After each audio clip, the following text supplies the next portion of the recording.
right, hey, how you doing? Welcome back to the Community Podcast. We're back online here at the Big Condo and everything like that, and we're always interested in finding a new guest, somebody from the community that we're interested in finding out more about, and that we think that you would love to hear from. So my name is Chase Johnson Lynch. I am here, your host on the Community Podcast, and I'm joined by Liam Starkey, one of the directors at the Inclusive Hub. How you doing, Liam? I'm good. How are you doing, pal? You okay? All right. See, I said one because, I like to feel that people work in teams. I don't know if you are the main director, but we don't have a main director because we're a CIC. So. Exactly. There we go, man. So the Inclusive Hub, man. I mean, you know what? We already had our pre-notes conversation, so I want people to feel just as excited as I do about the work that you've been delivering in the northern quarter of Liverpool, because it's been going on for about 5 years now, hasn't it? So first of all, let's hit with the origin story. You guys started out as working in a boxing gym, haven't you? That's right. So we was working from a boxing gym. It was my father, Jared. He's been involved in boxing for about 40 years. Running a boxing gym, and Liverpool Council approached him and told him that the gym wasn't being inclusive enough. Really? But it wasn't. It was true. So the boxing gym at the time was known for sort of its professional side of things and producing good fighters, but it wasn't giving anything back to the community. So my dad created the Inclusive Hub. And it was just set up basically for people, young people with autism who can come, enjoy a boxing session, non-competitive, and let off a bit of steam and feel empowered. And it just grew from there. We outgrew the building, outgrew the boxing gym, got our own premises. We had no funding from anyone, but we found ourselves with hundreds of people that needed support, who had autism, who had a routine, and they needed that thirst quenching of physical activity. Yeah. Solely run on volunteers, but we've evolved and now we've got our own premises. We're doing thousands of children that are on our boards, on our sort of in our gym. Well, let's not jump ahead there, Liam. Yeah. We got plenty of time talking about that, because what I wanted to talk about was it's not just young people with additional needs, because like you said, you're working from 5 upwards, but you're also working with the mature community as well. So, I mean, do they also have, health needs or anything like that, or are they just like more the clientele of, oh, you know what, we're about physical activity, so we're working with young people, older people as well? So the older client base will be a mixture. We do cater for people with maybe Down syndrome or an additional needs who are maybe older, but we also concentrate on mental health. So that would be maybe, a person that might have lost a partner. So they will come in and we'll look after them for the session. And we also have our own ladies group, which consists of ladies who've been involved in domestic violence. Nice. So they come in for a few hours a week and they all integrate and they all help each other. And that's been going on for about 3 years as well. Yeah. So, I mean, obviously, with all the various different types of people that you're working with, your place must seem small, so you started to expand. So, I mean, I believe you first went into the Kirkdale Community Center, where you're still at now. That's where and everything. So, how was that expansion? I mean, and did you have support? So at the time, it was just basically a favour from the lady who managed the rest of the building, Sheena Orton. She gave us some space, which was basically a room, a hall. We had to clear it out. We had no equipment, so we had to sort of fundraise, and eventually we got a fully equipped gym with boxing equipment, fully kitted out, and then we expanded further because the building is huge. So we moved up into another room upstairs on another level, where we got a sensory room, and then above there we also created there was a football pitch in place, but we had to spend a lot of money on decorating it up and getting it ready for the community again. So it's expanded in that aspect, the gym where we're at. Yeah. But I mean, in terms of sort of, I think we touched on earlier, but we've also reopened the Kirkdale Rec, which is an old... All right, you're jumping ahead.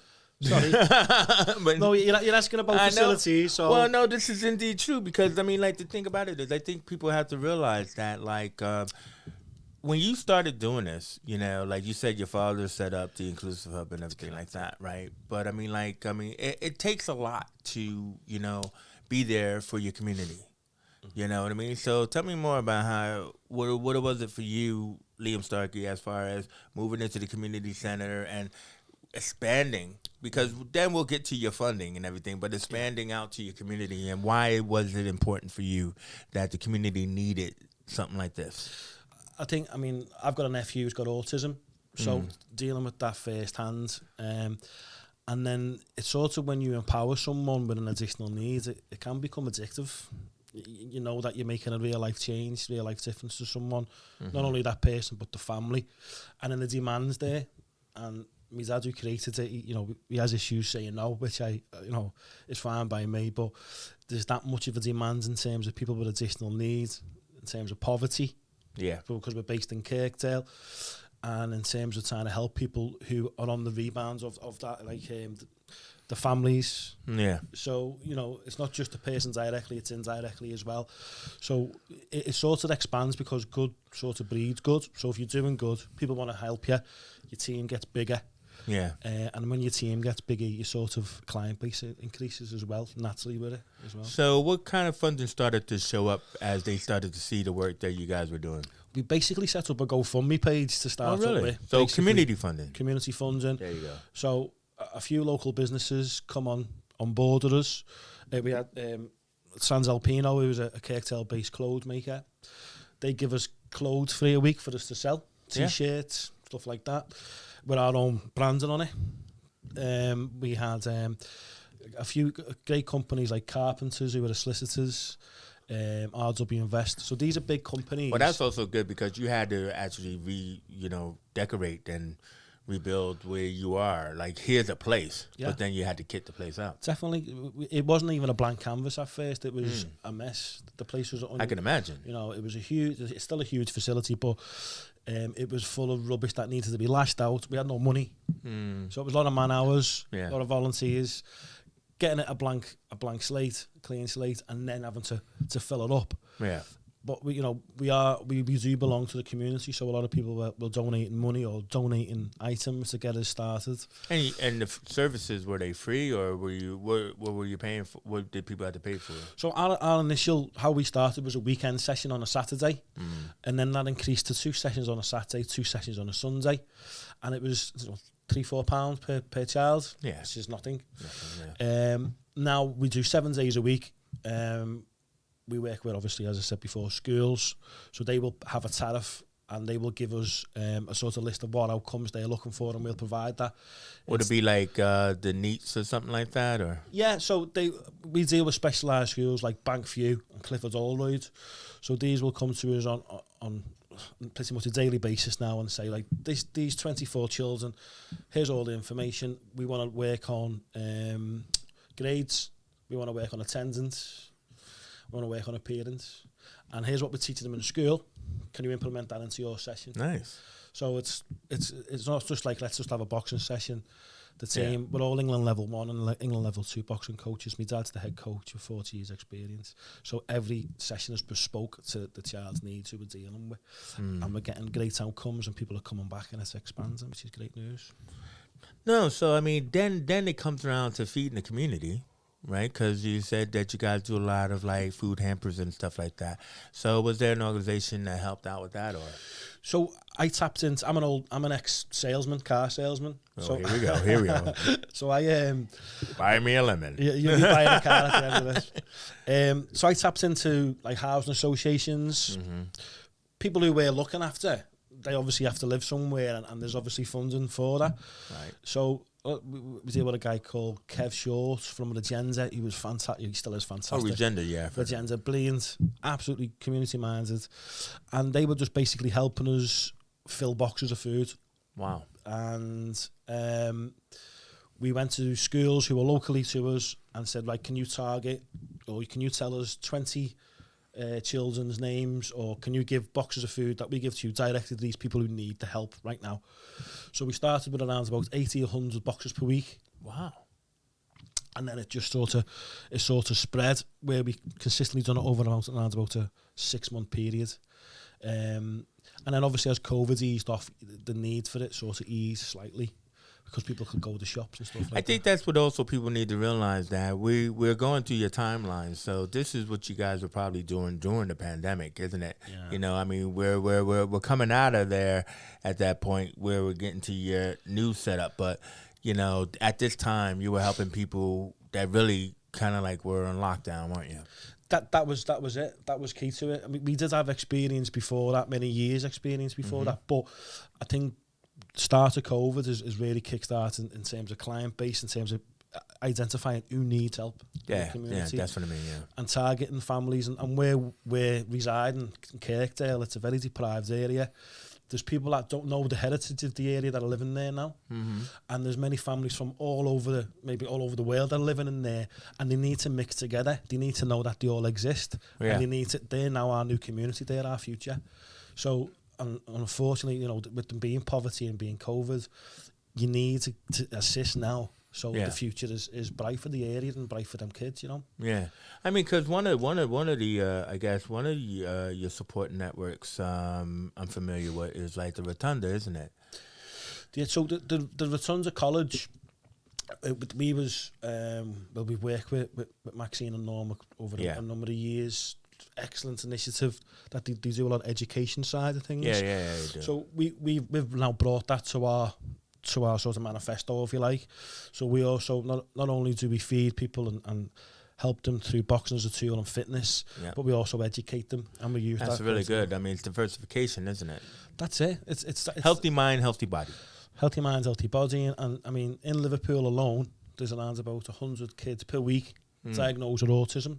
Yeah, and I think, even though we do a lot of different additional needs, I think just being able to even to tap into the autistic line of being a one-stop shop where a child might get diagnosed with autism, come to us, and then we can point them in the right direction in terms of. I think also too, we had this conversation off camera as well. I think we also like let's like cover the word autism, you know, as the way it is now, because like, you know, I mean, people of an older generation who may be listening, you know, it was kind of like a bad word because people didn't really understand it at the time, ages ago. But in recent years, with SEN and you know, and sensitivity training and all that, you know, we've been noted of the autistic spectrum, haven't we? That's right. Yeah. So like, even though like somebody may be diagnosed with autism, that, I mean, it still is like they healthy, you know, efficient and everything else like that. But you know, in that aspect, I just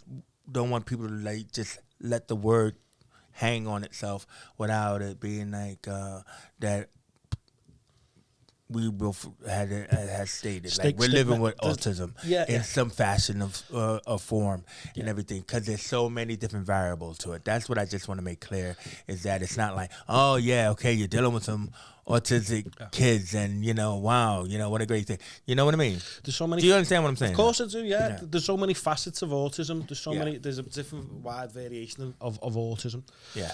And I'm saying to you off camera, me and you've probably got autism. I do got autism. Do you know what I mean? So, I mean, and you know, as I said, I touched on earlier, my nephew's got autism, and that's why we were passionate about it. But when you're working with children who've got autism every day, you'll find that there's many different facets in terms of how they get relief, because a lot of them can't sort of express themselves properly.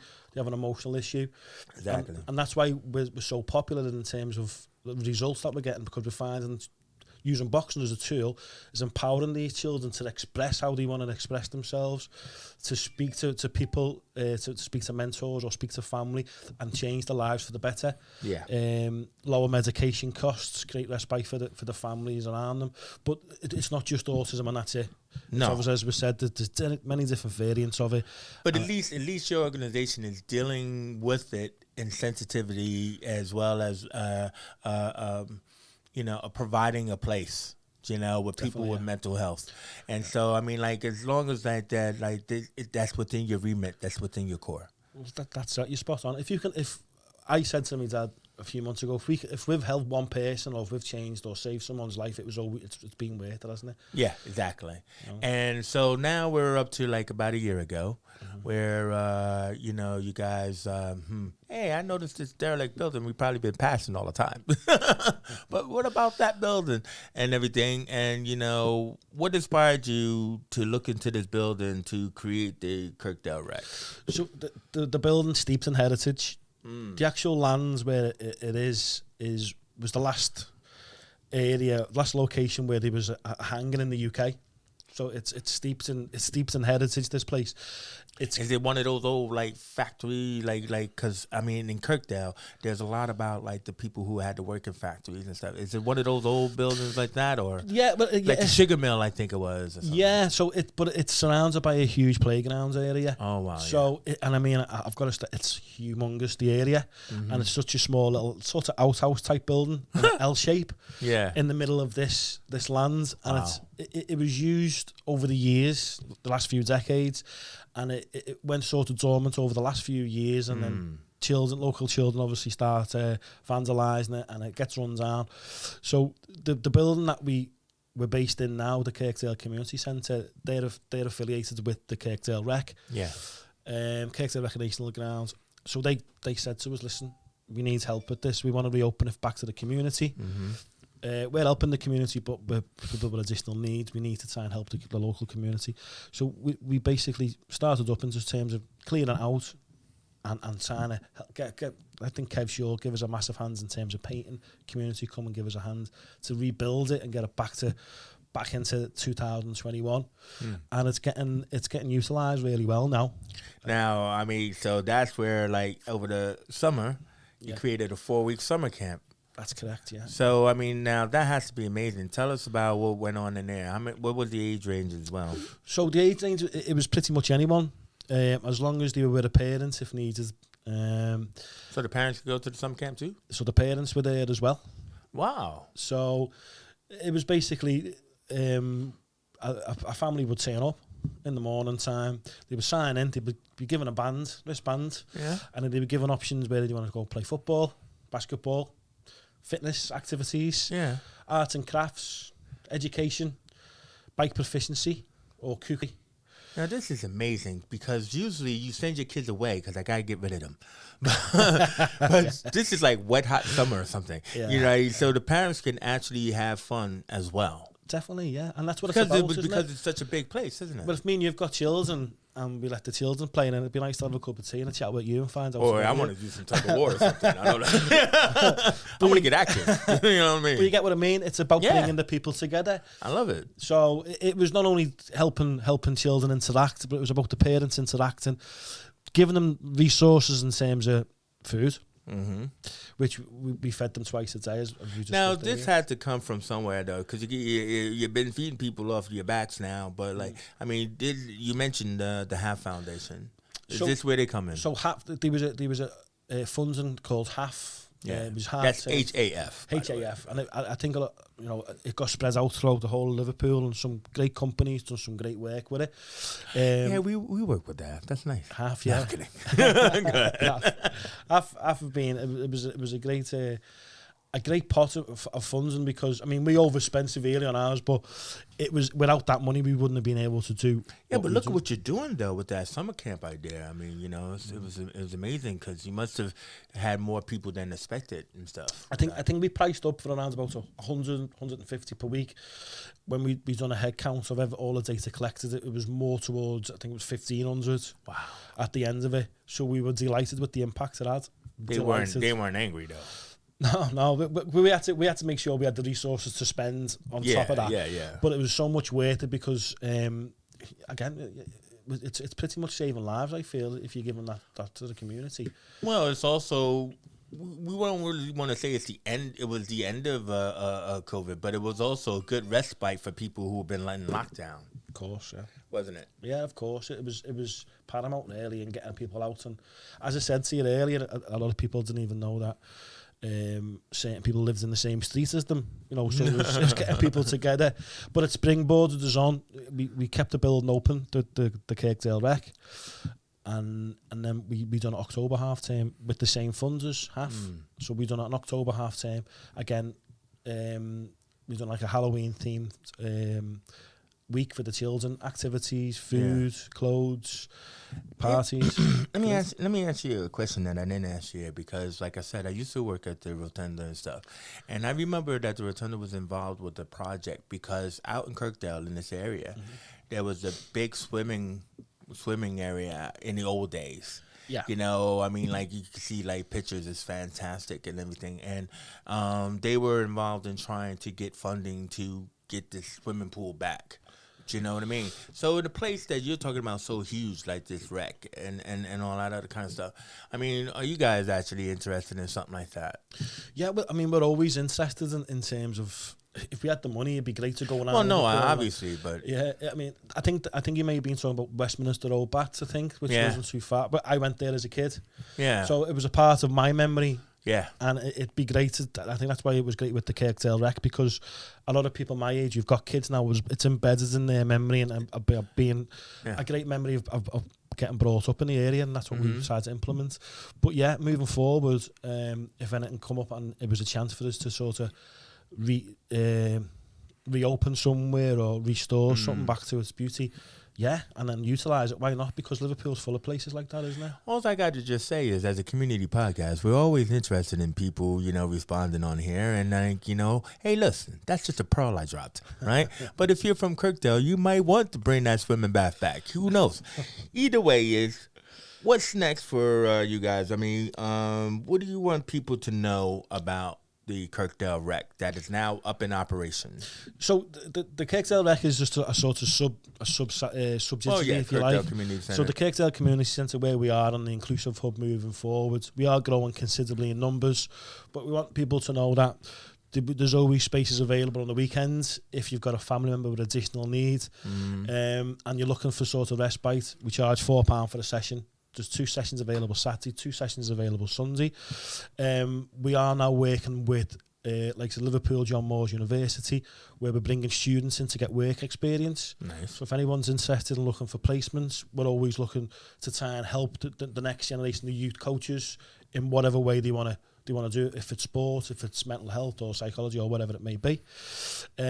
Also, we work a lot with schools Monday to Friday, and it was to make specialist schools aware that we are having great outcomes with the schools we're working with. If they are interested, they can contact us, and we can give them some set days which we have availability. So that it was to make people aware of what we're doing, if they want to sort of, you know, because I think a lot of people think we're full up. We are pretty full, but we are spread out in terms of staff. We've got a massive building to go scope to increase. In the future, we may have to move somewhere else which is even bigger or more modern. You don't know. So, but we're always looking to increase. We're never looking to decrease. So we just want to make people aware, if never heard of us, that we're here. Well, also too is that, you know, I mean, you know, you're a hidden gem. You know what I mean? Like, you're a hidden gem out there, and it's obviously you want people to know that you're out there. So where can people find you? Are you on social media and all that? So we're on social media. You can get us on Twitter. It's the Inclusive Hub. The handle is at Liam Starkey 84. You can get us on Instagram, the Inclusive Hub, Facebook, the Inclusive Hub, LinkedIn. There you go. It's everything's online. No YouTube? We do have a YouTube channel. A lot of our videos are quite popular, so not to sound arrogant, but we didn't really need a YouTube channel because we post on Instagram and Twitter, and I mean, some of our videos have hit 250,000 views. Yeah, we've had WBC contacted over some of our footage, so it was. I mean, what kind of stuff are we talking about? Boxing videos or activities or? No, so if you've got, I mean, have a little look at us online and see. I guess I will have a little look, and then you'll find out, and you know, you have to come down and see us sometime and look at a session, and you can really appreciate it then. Because it's hard to explain on a microphone and headphones here talking to you, but being there and it's all about being there. That's it. Just be, and the invite is across to you, so come and see us. So, I mean, obviously, man, you guys have been going from strength to strength, you know, from 5 years to now. You know, you've been gaining traction. You're working in the community. You're building up collaborations and connections with people as well, I would presume, and stuff. And you know what? I gotta say, this first time I've heard of the Inclusive Hub, but it's something that I would be more interested in following from here on, and I hope that our audience feels the same everything. You know, I would just like to thank you for joining me here in the Big Condo, Liam Starkey, the Inclusive Hub. So, like he said, it's on all the social platforms, and I'm pretty sure that they got a great Christmas coming up. Yes, we have. We've got a great Christmas coming up. Look at our social media outlets for well, I mean, you know what? I'm going to look for the next time you doing that summer camp. You going to do a winter camp or something? I'm just saying, man. Tug of war, that's my game. we do actually do tug of war. We do tug of war on our place, so we have I'm to strong, get bro. I don't think so. But I mean, if you saw that Squid Game, you know what you look at it. Liam, I just want to thank you for joining me here. I'm Chase Johnson Lynch here at Big Condo. You've been watching the Community Podcast. Please like and subscribe and, you know, ring the bell. We're on all the socials, too. I don't have to give you everything. Thanks, But, you know, Liam, thank you very much. Thanks very much, you know Chase. what? We're out of here.